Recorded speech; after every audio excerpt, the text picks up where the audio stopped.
সেনাবাহিনীর প্রধানের এত অপকীর্তি আমরা তো আগে শুনিনি। পুলিশ প্রধানদের এত অপকীর্তি। প্রধানমন্ত্রী এর দায় কি আপনার উপর যায় না? ওবায়দুল কাদের এগুলোর দায় কি আপনাদের উপর যায় না? আপনার সরকার বিএনপির লোক যারা আন্দোলনের ডাক দেয়, কর্মসূচি পালন করে, মিছিল করে, তাদের যদি বাবা যদি কবরে মারা যায় সেই লাশের নামেও আপনারা মামলা দিতে দ্বিধা করেন না। বিএনপির নেতাকর্মী যদি বাস ঝাড়ে বনে জঙ্গলে থাকে তাকে গ্রেপ্তার করতেও আপনারা দ্বিধা করেন না, গ্রেপ্তার করে নিয়ে যান, তাদেরকে খুঁজে পান। কই এই সমস্ত ব্ল্যাক মার্কেটার, এই সমস্ত মাফিয়া, এদেরকে খুঁজে পান না? আপনাদের সময় দৃষ্টান্ত হয়েছে, যেটা অবাক করা কাণ্ড, যে সেনাবাহিনীর প্রধান, পুলিশের প্রধান, তারাও যে এমন মাফিয়াতন্ত্রের সাথে যুক্ত, এটা জনগণ কিছুটা জানলেও এত ডিটেলস জানতো না। এরা দমন করেছে আন্দোলন, এরা প্রকাশ্য হুমকি দিয়ে হত্যার হুমকি দিয়েছে আইজি সাহেব, তৎকালীন আইজি সাহেব। কিন্তু এরা যে নিজেরাও যে এত বিত্ত বৈভবের মালিক, এইটা জনগণ আরো বেশি করে জানছে।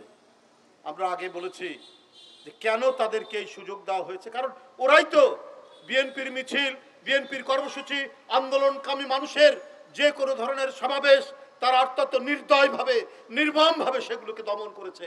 এর প্রাইজ হিসাবে, এর পুরস্কার হিসাবে শেখ হাসিনা একের পর এক প্রমোশন দিয়েছেন। পুলিশ কমিশনার, এসপি থেকে পুলিশ কমিশনার, পুলিশ কমিশনার থেকে আইজি করেছেন বেনজির সাহেবকে। আর উনি যে সমস্ত অপকর্ম করেছেন শেখ হাসিনা দেখেও না দেখার ভান করেছেন, কারণ তিনি তো অবৈধ। তিনি অবৈধ প্রধানমন্ত্রী থাকার জন্য এই সমস্ত লোকরা অত্যন্ত নিবেদিত প্রাণ হয়ে কাজ করেছে। নিবেদিত প্রাণ হয়ে কাজ করার জন্য তাদেরকে পুরস্কৃত করা হয়েছে। তাই তাদের বিরুদ্ধে কোনো ধরনের ব্যবস্থা তারা নিতে পারেন না। ওবায়দুল কাদের সাহেব বলেন যে ইয়ের দায়িত্ব হচ্ছে, বেনজির সাহেবের দায়িত্ব হচ্ছে দুদকের। আপনার অর্থমন্ত্রী বলেন যে সেনাবাহিনীর প্রধান আজিজ সাহেব, সে সেনাবাহিনীর আইন অনুযায়ী তারা বিচার করবে, তার দায়িত্ব সেনাবাহিনীর। আপনাদের দায়িত্ব নেই? পৃথিবীর যে কোনো দেশের গণতান্ত্রিক সরকার হলে এদের অপকর্মের দায়িত্ব সরকারের উপর বর্তত। সেই সরকার প্রথমেই তাদের বিরুদ্ধে ব্যবস্থা নিত, অথবা সরকারকে পদত্যাগ করতে হতো যদি সত্যিকার গণতন্ত্র থাকতো। আজকে গণতন্ত্র নাই বলেই আজকে যারা বিভিন্ন সরকারি ডিপার্টমেন্টের প্রধান, আগে তো আমরা শুনিনি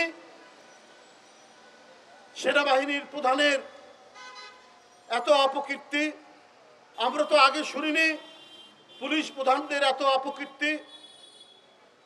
প্রধানমন্ত্রী এর দায় কি আপনার উপর যায় না? ওবায়দুল কাদের এগুলোর দায় কি আপনাদের উপর যায় না? ৩৬৫ বিঘা জমি, ৫-৬টা ফ্ল্যাট এবং অন্যায় করার জন্য বাধ্য করছেন। আজকে মার্কিন যুক্তরাষ্ট্র অ্যান্টি ক্লেপ্টোক্রেসি অ্যাক্টের দ্বারা যখন একটা স্যাংশনের কথা শুনলাম, এরপরে দেখছি কিছু নড়াচড়া, তাও নিজের ঘাড়ে দায় নিচ্ছেন না। যদি অনুসন্ধানী কোনো তদন্ত হয়, এই ধরনের বেনজির, এই ধরনের আজিজ, জেনারেল আজিজ এই সরকারের মধ্যে আরো অনেকেই ঘাপটি মেরে আছে।